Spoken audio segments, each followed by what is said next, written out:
ओम शांति।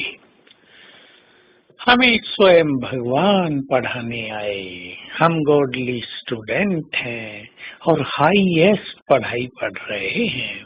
हमारे देश में आईएएस, आईपीएस, आईएफएस, ये बहुत सारी जो एडमिनिस्ट्रेटिव सर्विसेज हैं, फॉरेन सर्विसेज हैं, इकोनॉमिकल सर्विसेज हैं, इनके बड़े बड़े एग्जाम्स होते हैं। उनको लोग हायर एजुकेशन मानते हैं।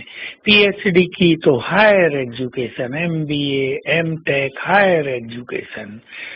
आईएएस कर रहा है कोई व्यक्ति, उसको कितना नशा रहता है, मैं अब जाकर कलेक्टर बनूंगा। उस नशे के साथ वो स्टडी करते हैं, पढ़ाई पढ़ते हैं। हम भी भगवान से पढ़ रहे हैं हाईएस्ट पढ़ाई। WAS है हमारी, world administrative service. This Rajyoga is world administrative service. इस राजयोग से हम विश्व पर राज करने की कला सीखते हैं। ऐसी कोई एजुकेशन नहीं होती जिसमें राज करने की कला सिखाई जाती हो। तो हमें नशा रहना चाहिए कि बस पढ़ाई पूरी हुई और हम जाकर बने प्रिंस, प्रिंसेस, विश्व महाराजन, राजन। बहुत बड़ा पद है।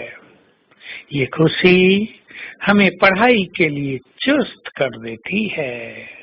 ये खुशी हमारे सभी व्यर्थ संकल्पों को समाप्त कर देती है। हम सचमुच कितनी सुंदर विद्या प्राप्त कर रहे हैं। कभी सोचा था कि भगवान सम्मुख बैठकर पढ़ाएंगे?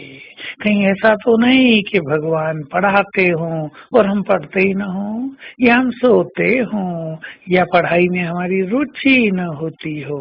तब भला हमारा भविष्य सुंदर कैसे बनेगा?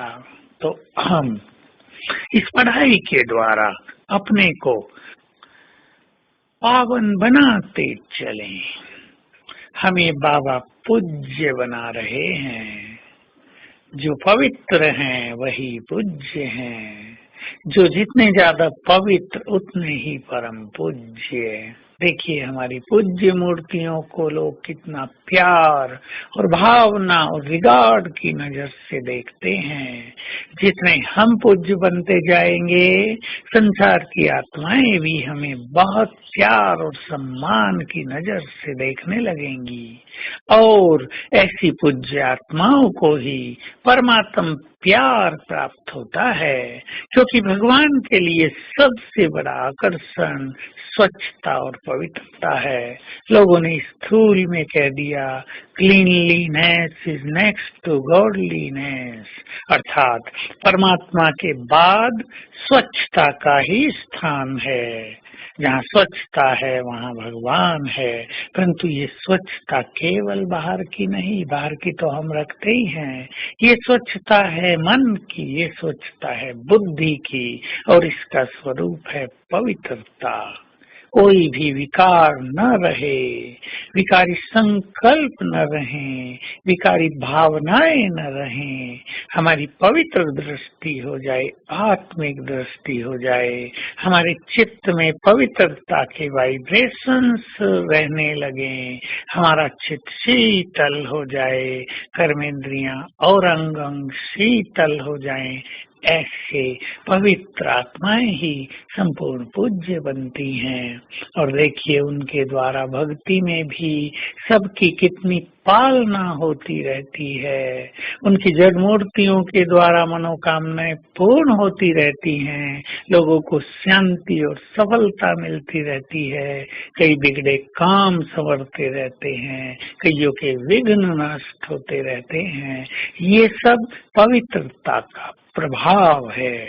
इसलिए अपनी प्योरिटी को बहुत महत्व देते हुए परम पूज्य बनने का पूरा पुरुषार्थ करें। आज सारा दिन ये स्वमान रखेंगे, मैं परम पवित्र हूँ, परम पूज्य हूँ। और अपना पूज्य स्वरूप, चाहे अष्टभुजाधारी देवी हूँ, चाहे सबका पालन करता विष्णु हूँ, विघ्न विनाशक गणेश हूँ। ये अपना स्वरूप सामने लाएंगे घंटे में एक बार इस फीलिंग के साथ, मैं ये हूँ। ओम शांति।